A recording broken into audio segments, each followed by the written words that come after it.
నిజమే కదా, మనం ఎలా చేసుకుంటాము వారికి తెలుసు దేవుడు వాక్యం అని, కానీ వాళ్ళు మనసు అంగీకరించదు. వాళ్ళు ఏం చేస్తున్నారు, అనేకమైన మాటల నుంచి వాడి మాటలకు మనము లోపడకూడదు.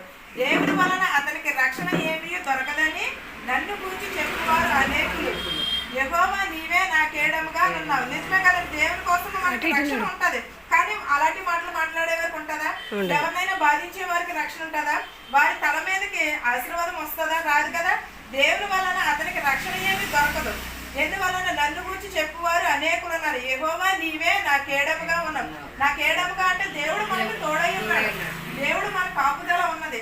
అందువలనే మనం ఈ రోజుని ఈ కూడక పెట్టుకోగలుగుతున్నాము.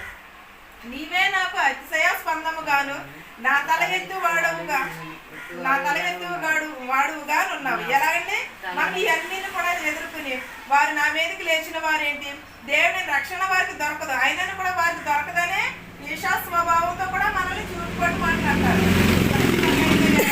ఇలా ఎన్నో మాటలు అలాంటి మాట్లాడినప్పుడు ఎప్పుడు కూడా పట్టించుకోకూడదు. మనం ఈ లోకపు దేవుడే చెప్పుచున్నాడు కదా స్వయంగాని, బాధించు వారు అనేక మంది ఉన్నాను కూడా దేవుడే మనకి తోడై ఉంటానన్నాడు.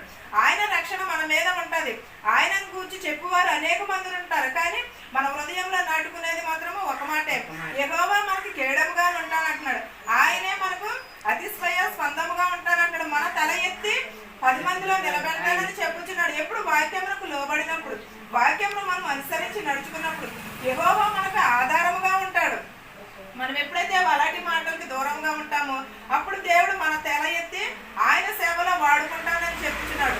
ఎలుగెత్తి నేను యెహోవాకు మొరపెట్టినప్పుడు ఆయన పరిశుద్ధ పర్వతము నుండి నాకు ఉత్తరం ఇచ్చాను. ఎక్కడి నుంచి అని, ఆయనకు మనం యెహోవాకు మొరపెట్టినప్పుడు ఎక్కడి నుంచి, ఆకాశం నుండి మొరపెట్టినప్పుడు దేవుడు మనకి ఉత్తరం ఇస్తానని చెప్పుచున్నాడు. మన తల పైకెత్తుకునేలాగా చేస్తానని చెప్పుచున్నాడు. ఆయన పరిశుద్ధ పర్వతము నుండి మనకి ఉత్తరం ఇచ్చుచున్నాడు. మనం మోకరించి ప్రార్థన చేస్తున్నాం, ఎన్నో పనులు అడుగుతూ ఉంటాం, వాటన్నిటి కూడా దేవుడు ఆలకిస్తాడు. కాదంటే మనం ఆలకించట్లేదేమో, దేవుడు వినట్లేదేమో, దేవుడు మనల్ని చూడట్లేదేమో అనుకుంటాం. కానీ దేవునికి ఒక సీసీ కెమెరా పెట్టుకుంటున్నాం మనము. ఆ సీసీ కెమెరా సీసీ కెమెరా ఉందని భయపడుతున్నాం, కానీ దేవుడు చూస్తున్నాడే, దేవుడికి చాటు మరుగు లేదని ఎవరమైనా భయపడుతున్నామంటారా? అసలు ఒక్కడు కాకపోతే ఇంతైనా భయం ఉందనంటారా? సీసీ కెమెరాకి అంత భయపడుతుంటే మరి దేవుడికి ఇంకెంత భయపడాలి, దేవుడికి ఇంకెంత లోబడి ఉండాలి మనము. అంటే దేవుడు అంటే భయం లేదా మనకి? అంటే దేవుని కాపుదల లేకపోతే మనం ఎలా ఉన్నామంటారు ఈ రోజుని? ఇలా మన పిల్లలతో కానీ, మన భర్తతో కానీ, మన పిల్లలతో కానీ ఇలా సుఖ సంతోషాలతో ఉన్నామంటే ఆయన ఆశీర్వాదమే కదా, ఆయన దీవెనలే కదా, ఆయన కేడము మన మీద ఉండబట్టే కదా మనం ఎలా ఉండగలుగుతున్నాం. అది మర్చిపోయి మనం ఈ లోకపు వైపే మనం చూస్తున్నాం, కానీ వాక్యం వైపు ఇంకెప్పుడు మనం చూస్తాము? దేవుడు ఎలా నిలబెట్టాడు కదండి, దేవుడు మనకి అవకాశం ఇచ్చినది. నేనైతే చాలా ఆనందపడుతున్నాను. ఎందుకంటే నేను ఫస్ట్లో అనుకున్నా, సరే వెళ్దాం అని అనుకున్నాను. ఎక్కడ పెడతాను, ఎలా పెడతాను అనుకున్నాను. గోల్డ్ మాటలు వస్తున్నాయి. నేను వచ్చింది 1 రోజు 2 రోజులైనా అనేక మంది గోల్డ్ మాటలు అనుకుంటాను, కానీ అవి చెవులు పెట్టకూడదు. ఎప్పుడు కూడా వాక్యంలోకి మనం లోబడి ఉండాలి. మనం చదువుకుంటామంటే మన హృదయంలో నాటుకోవాలి, కానీ ఈ వాక్యము ఇక్కడ వినేసి వెళ్ళిపోయి తర్వాత ఇంటికి వెళ్ళి అది మర్చిపోవడం కాదు. సాయంకాలం లోపు ఏదో ఒక మాటలో నెమర వేసుకోవాలి. అది నెమర వేసుకుని మనం దాని ద్వారా అనుసరించి నడుచుకోవాలి. అది మానేసి మనం ఏం చేస్తామంటే, మనం చెయ్యము, ఎదుటి వారు చేసేవారు కూడా వంకలు వెనక లాగుతూ ఉంటాము. ఎప్పుడు సాతాను ఏం చేస్తుందంటే, సాతాను ఒక పక్కన దేవుడు ఒక పక్కన ఉంటాడు.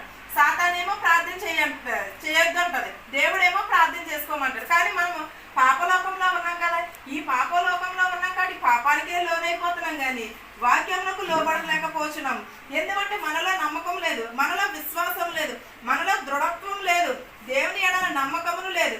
మనల్ని దేవుడు పరిశుద్ధులుగా చేస్తానని చెప్పుచున్నాడు. ఎలుగెత్తి యెహోవా నేను యెహోవాకు మొరపెట్టినప్పుడు ఆయన తన పరిశుద్ధ పర్వతము నుండి నాకు ఉత్తరం ఇచ్చెను. మరి దేవుడు మనకు ఎలుగెత్తి చాటినప్పుడు దేవుడు మనకి ఆయన పరిశుద్ధ పర్వతము నుండి మనకు ఉత్తరం ఇచ్చుచున్నాడు. ఆ ఉత్తరమును మనం ఏమి చేయుచున్నాము? మనం పొందుకునే వారుగా ఉంటున్నామా? ఉత్తరం అంటే ఏంటి? సమాధానము. మనము అడిగిన వాటికి ప్రతిఫలం ఇస్తున్నాడు దేవుడు. యెహోవా నాకు ఆధారము, కావున నేను పండుకుని నిద్రపోయి మేలుకుందును. 10,000 మంది దండెత్తి నా మీదికి వచ్చి యెహోవా రిచ్చినను మోహము రిచ్చినను నేను భయపడను. ఏంటదండి? ఆయన ఏం చెప్తున్నాడు? యెహోవా మనకు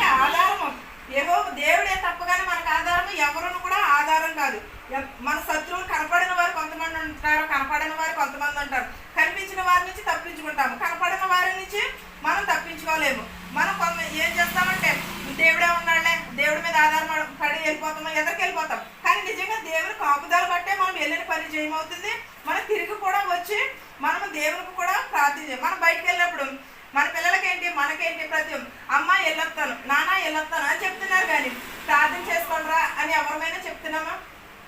నాకు చెప్తున్నారు ముందు ప్రార్థన చేసుకుని బయటకు రండి అని మన పిల్లలకు చిన్నప్పటి నుంచి నేర్పితే అది అది త్రొట్టిల్లో పోకుండా దాన్ని ఎదిగే కొరకు అది అభివృద్ధి చెందుతుంది.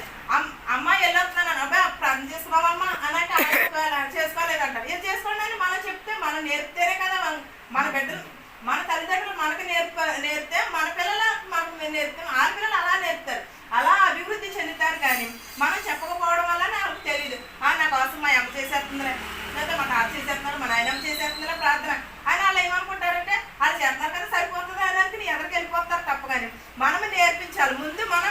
మన ఇంట్లో మన పిల్లలకు మనం నేర్పితే దానిని బట్టి వాళ్ళు అభివృద్ధి చెందుతారు, దాన్ని బట్టి వాళ్ళు ఎదరికి వెళ్తారు. అది మానేసి దేవుని కాపుదల ఎప్పుడూ ఉంటుంది మనకి. దేవుని కాపుదల లేదే మనం పడుకుని లేవలేము.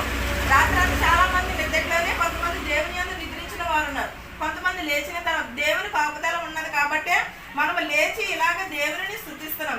దేవుని స్తుతిస్తున్నామంటే అది దేవుని కాపుదలే.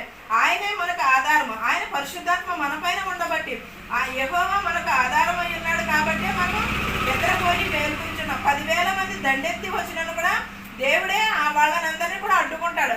మనం తిట్టారు కదా అని ఎదుటి వాళ్ళు ఒక మాట అంటే మనం 10 మాటలు అనకూడదు. అలా అనటం వల్ల మనం ప్రార్థన చేసిన దానికి విలువ ఉండదు, మనం ప్రార్థన చేసిన దానికి వ్యర్థం అయిపోతుంది. వాళ్ళు ఒక మాట అన్నప్పుడు సర్లే దేవుడే చూసుకుంటాడులే వాళ్ళని దేవుడు చూసుకుంటాడులే దేవుడు శిక్షిస్తాడులే అని ఎప్పుడైతే మనం వాళ్ళని విడిచిపెడతామో అప్పుడు దేవుడు మనల్ని నమ్ముకున్నప్పుడు దేవుడు అన్యాయం చేసేవాడు కాదు. ఒకవేళ మనం అడిగిన దాన్ని ఆలస్యం చేస్తాడేమో కానీ తప్పకుండా ఇస్తాడు. ఆలస్యం వెనకాల ఎన్నో కొన్ని అద్భుతములు జరుగుతాయి, ఎన్నో కొన్ని ఆశ్చర్య కార్యములు జరుగుతాయి. మనం ఏంటంటే ఈలోపు మనం నిరీక్షణ కలిగి ఉండాలి. దేవుని కొరకు మనం హృదయపూర్వకంగా దేవుని ఎదురు చూడాలి. మనం ఎప్పుడు కూడా మనం అభిమానేసి ఈలోపు ఏదైనా కష్టం వచ్చేసరికి దేవుడిని నిందించేస్తాము. దేవుడిని నిందించడం కాదు కదా, మనం ఎప్పుడు కూడా మోకరించి ప్రార్థన చేయం, వెంటనే ప్రతిఫలం వస్తుంది మనకి. మనం ఎప్పుడు కూడా ప్రార్థించిన మనకి ఏదైనా శోధన వచ్చినప్పుడు వేదన వచ్చినప్పుడు వెంటనే ప్రార్థన చేయాలి. మాకు కొన్ని సంవత్సరాల కింద నాకు నిజంగా జరిగినదేనండి. 11 అప్పటి వరకు మా నాన్నగారితో నేను మాట్లాడాను. అప్పటి వరకు మాట్లాడి అప్పుడే ఫోన్ పెట్టాను. నేను ఫోన్ పెడుతుంటే అప్పుడు కోపం టైం అండి అందరూ 5 వరకు అంటే అర్ధరాత్రి కాడ వచ్చేవారు మగవాళ్ళు అందరూ 11 గంటలకే